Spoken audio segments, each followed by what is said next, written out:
Irmãos e irmãs, graça e paz. Terminamos a leitura do Evangelho de Mateus, sobre o qual estivemos debruçados nos últimos meses. E concluiremos hoje a série de estudos e exposições considerando a vida nova que Jesus oferece a todos os que se aproximam dele. O propósito principal de Mateus, ao escrever seu evangelho, foi apresentar a pessoa, a obra, os ensinamentos de Jesus, para que as pessoas de todo o mundo pudessem tanto conhecê-lo pessoalmente, como conhecer a sua extraordinária e surpreendente história. Lemos sobre seu nascimento, sobre seus ensinamentos e os milagres que realizou. Lemos sobre seus discípulos e as viagens que ele fez, sobre a tensão com os religiosos dos seus dias. Ficamos sabendo sobre a sua prisão e julgamento injustos, sobre a sua terrível morte de cruz e sobre a sua maravilhosa ressurreição. Todos esses relatos que nos enchem de inspiração. Mas há um trecho que destaco hoje, onde Jesus fala sobre si mesmo, de modo especial, sobre o seu coração. Jesus disse: sou manso e humilde de coração. Aqui Jesus revelou a si mesmo, a realidade singular do seu ser, o cerne de quem ele é, quem ele considera ser no fundo da sua alma, qual é o seu caráter final. Manso e humilde de coração. Manso quer dizer que Jesus é gentil, compreensivo, bondoso, o contrário de irritado, duro, austero e exigente. Humilde significa que ele é acessível, aberto, acolhedor, o contrário da pretensão de grandeza, da busca de impressionar ou obter admiração, de se julgar superior aos demais. Manso e humilde é como Jesus é como ele trata aqueles que vão até ele. Ele não pode deixar de ser manso e humilde, porque é o que ele é. Mansidão e humildade é o que experimentaremos e aprenderemos no relacionamento com Jesus. Nem mesmo quando estamos em pecado, ele vira o seu rosto ou tampa o seu nariz. Jesus continua de braços abertos, pronto para ajudar todos que estão existencialmente cansados e sobrecarregados. Mateus também enfatiza a compaixão de coração de Jesus, compaixão que se traduz em atos de misericórdia. O que Jesus declarou em palavras, ele revelou em suas ações. Ao ver as multidões, por exemplo, teve compaixão delas, porque estavam aflitas e desamparadas, como ovelhas sem pastor. Noutra ocasião, Jesus viu grande multidão, teve compaixão deles e curou os seus doentes. Outra vez ainda Jesus disse: tenho compaixão desta multidão. Eles estão comigo e nada têm para comer. Não quero mandá-los embora com fome, porque podem desfalecer no caminho. E logo em seguida multiplicou alguns pães e peixinhos, de modo a suprir a fome de toda a multidão. A nota dominante nas descrições a respeito da atuação de Jesus é como ele vai em direção ao povo, acolhe, cura, restaura e perdoa as pessoas que não haviam feito nada de especial ou espetacular para merecer a sua graça e misericórdia. O coração afetuoso de Jesus o move a agir com compaixão, o impulsiona em direção aos necessitados. Biblicamente falando, é impossível exagerar o quanto Jesus é absolutamente misericordioso, amoroso e compassivo. Mas como experimentar e conhecer o coração manso e humilde de Jesus? Ele mesmo nos convida, nos chama para um relacionamento próximo a Ele, lado a lado. Venham a mim todos os que estão cansados e sobrecarregados, e eu lhes darei descanso. Tomem sobre vocês o meu jugo e aprendam de mim. O meu jugo é suave, o meu fardo é leve. A base, o chão, o fundamento da possibilidade de conhecer e provar a bondade eterna de Jesus é a sua palavra, o seu convite. Não é nada que façamos, não são os nossos méritos. Esse é o ponto de contato. Por um lado, ao convite de Jesus. Por outro lado, ao nosso cansaço e senso de opressão. Para experimentarmos o descanso, a vida nova que Jesus deseja comunicar, é preciso tomar o jugo de Jesus. Tomar o jugo é uma expressão que significa andar junto, tornar-se discípulo de Jesus, tornar-se aprendiz, conhecer e praticar os seus ensinamentos, ensinamentos estes que trarão descanso para a alma. Isso faz todo sentido, pois não é possível imaginar ter uma vida nova se continuarmos vivendo e fazendo tudo da mesma maneira que sempre fizemos. Mas não pense que tomar o jugo de Jesus é algo pesado. Jesus disse que o jugo dele é leve e suave. É como colocar um colete, uma boia salva-vidas, que nos ajuda a flutuar durante um naufrágio. O convite gracioso de Jesus ao descanso é o chamado ao discipulado. A graça é tanto o chamado para ser discípulo, como para sair da velha vida e experimentar uma nova existência no seguimento a Jesus. Jesus e o chamado dele nos inspiram a viver de maneira leve como discípulos, como seguidores dele. Quem se qualifica para receber a vida nova? Todos os que estão cansados e sobrecarregados, que se sentem assim, que se percebem nessa condição. É o fato de estar cansado, de sentir fardos pesados sobre você, que o qualifica para ser candidato ao cuidado de Jesus. Você não precisa ser previamente justo para ser acolhido e restaurado pelo Senhor.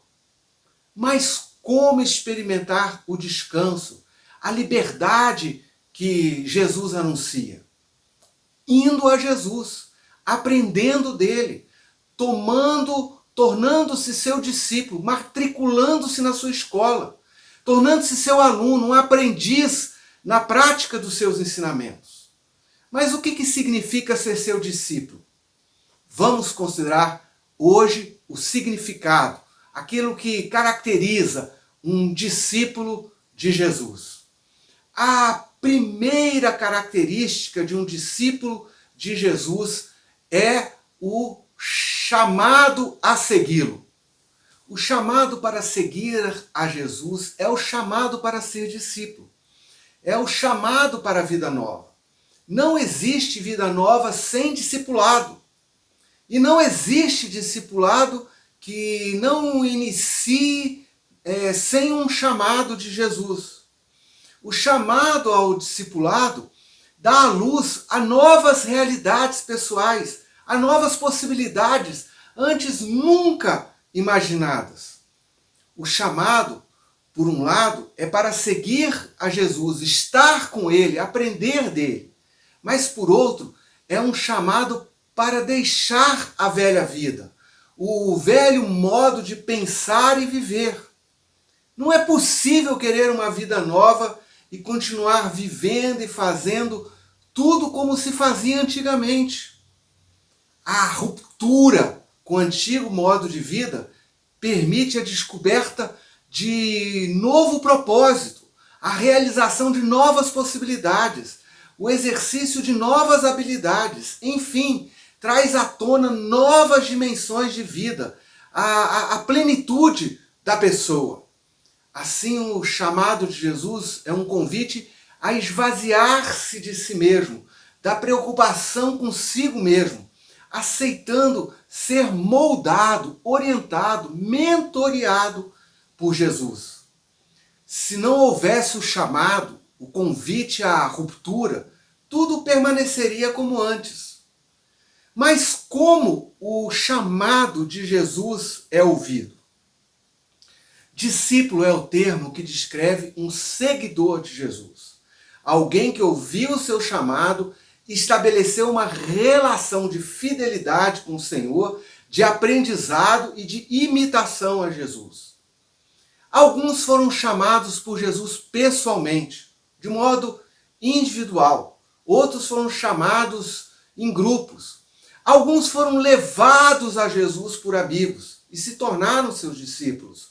Outros ouviram notícias sobre Jesus e seus feitos e foram atrás dele.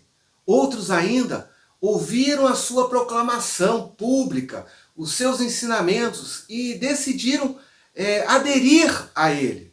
Ou seja, o chamado para vir a Jesus, conhecê-lo, andar com ele, pode ocorrer de diversas maneiras, por diversos modos e meios. Seja direta ou indiretamente, o que importa é ouvir a voz de Deus ressoando no coração e dizer sim. A fé vem por ouvir a mensagem, a palavra de Cristo, seja diretamente ou por testemunhos, pregação, palavra registrada pelos apóstolos. Mesmo depois da ascensão de Jesus, os seguidores de Jesus continuaram a ser chamados discípulos. Portanto, mesmo os que não o haviam visto e conhecido pessoalmente, historicamente, eram considerados discípulos, por haverem crido no Evangelho e desejarem seguir seus ensinamentos e modo de vida. Observe ainda que o chamado é para todos. Jesus disse: venham a mim, todos que estão cansados e sobrecarregados. Esse é o convite, esse é o chamado de Jesus aberto a todas as pessoas. Noutra ocasião, Jesus declarou: se alguém quiser acompanhar-me, negue-se a si mesmo, tome a sua cruz e siga-me. Ou seja, o chamado para ser discípulo e os termos para andar com Jesus estão graciosamente abertos a quem quiser ser seu discípulo. É importante salientar que ninguém pode ser discípulo nos seus próprios termos, do jeito que quiser, do jeito que bem entender. Não é assim que acontece o discipulado cristão. É nos termos definidos por Jesus. Por isso, o batismo foi posto como sinal da adesão ao discipulado. O batismo marca a ligação com Jesus, com seu reino, com seu projeto e a ruptura com o antigo estilo de vida. O batismo é um sinal externo do que se passa no coração. Não é o ato exterior do batismo que mecanicamente coloca alguém sob o reinado de Deus. É a adesão consciente, como resposta ao Evangelho, a adesão voluntária a Jesus. É fé e submissão no coração que se expressa no ato do batismo. Por isso o batismo é uma resposta, uma escolha livre, consciente, pessoal da pessoa em aderir a Jesus. E simplesmente não existe discipulado, nem batismo de fato, se não for manifestação da vontade do indivíduo de seguir a Jesus. Ninguém se torna discípulo por escolha de terceiros. Precisa ser uma opção pessoal de quem ouviu a voz de Jesus no coração e decide voluntariamente aderir a Jesus e ao seu governo. A segunda característica de um discípulo é a obediência aos ensinos de Jesus. Discípulo é um aprendiz, é alguém que se submete aos ensinos, aos termos, às ordens que Jesus dá. Na verdade, se não houver submissão de coração, não há nem discipulado e muito menos aprendizado. O discípulo anda junto, convive, interage com o mestre, principalmente com a intenção de aprender de Jesus. Jesus deu muitos ensinamentos como se deve viver. E um discípulo é ávido por aprender a mentalidade, a perspectiva de Jesus sobre a vida. Um discípulo é alguém que quer se conformar ao modo de vida ensinado e demonstrado por Jesus, que procura ajustar a sua vida ao que Jesus considera justo. Jesus disse: vão e façam discípulos, batizando-os e ensinando-os a guardar tudo o que tenho ordenado. Ser discípulo de Jesus é buscar aprender e praticar tudo o que Jesus ensinou a respeito de como se vive sob o reinado de Deus. Será feliz e abençoado, encontrará o descanso para a alma, não aquele que souber e analisar os ensinamentos de Jesus, mas aquele que aprender e praticar as instruções, as ordens do Senhor. Na dinâmica do discipulado, como exemplificado por todo o Evangelho de Mateus, os discípulos andam com Jesus, ouvem seus ensinamentos, consideram com atenção as suas palavras, fazem perguntas ao Mestre, são questionados, realizam tarefas, exercícios definidos por Jesus. Enfim, uma rica relação pedagógica de ensino e aprendizagem. Aprender os mandamentos de Jesus é um processo que demanda tempo para que haja crescimento e amadurecimento. Não se trata de uma experiência instantânea ou mágica. O objetivo de Jesus é que seus discípulos sejam como ele, que aprendam a sua lógica sobre o reino de Deus e vivam conforme o estilo que ele ensina. Jesus disse: basta ao discípulo ser como seu mestre. O que conta para ser discípulo não são as aptidões intelectuais ou morais da pessoa, mas a disposição de aprender e praticar os ensinamentos de Jesus. Por isso é imprescindível ler os evangelhos e anotar as ordens de Jesus, fazer uma listagem dos seus mandamentos, sistematizá-los, observar os temas, os assuntos para os quais Jesus voltou o seu olhar, sua atenção, seu ensinamento. Mateus fez isso, agrupando no evangelho que escreveu 5 grandes blocos que ensinam sobre a ética de um discípulo, sobre o modo de compreender o reino de Deus, sobre a maneira correta de se relacionar com as pessoas e assim por diante. Na leitura você pode observar isso. Não se trata, então, de ser meramente religioso ou ouvir passivamente os ensinamentos de Jesus. É preciso compreender e buscar aplicar à própria vida as ordens que Jesus deu. Por fim, a terceira característica de um discípulo é participar da missão de Jesus.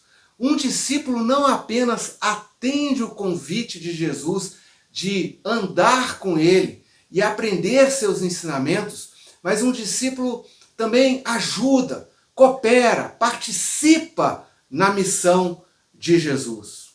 Jesus disse: vão e façam discípulos de todas as nações, de todas as etnias. Jesus deu aos seus primeiros seguidores o mandato de replicar em todo o mundo aquilo que eles o viram realizando em Israel.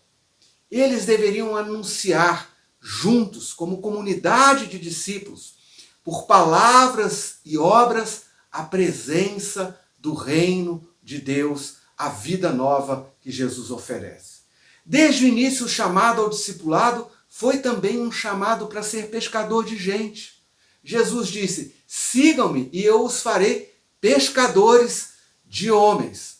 Ou seja, seus seguidores são transformados em seus representantes e dão continuidade à sua agenda, obra, ensinamentos, multiplicando isso entre todos os povos da terra.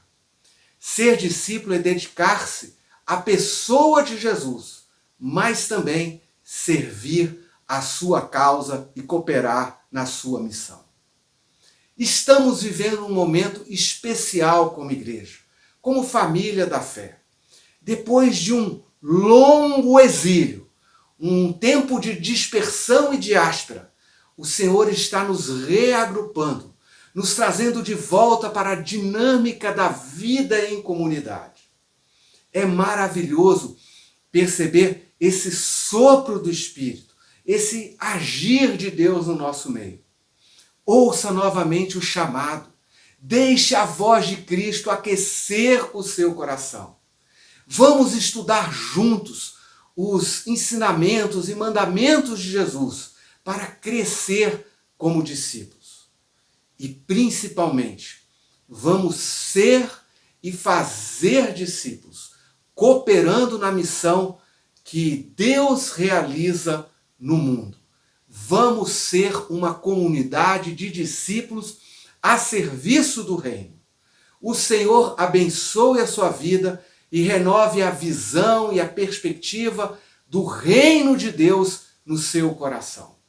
Desejo a você e aos seus queridos um feliz e abençoado tempo de Natal e um ano novo cheio de vida nova que Jesus concede. Até o nosso próximo encontro.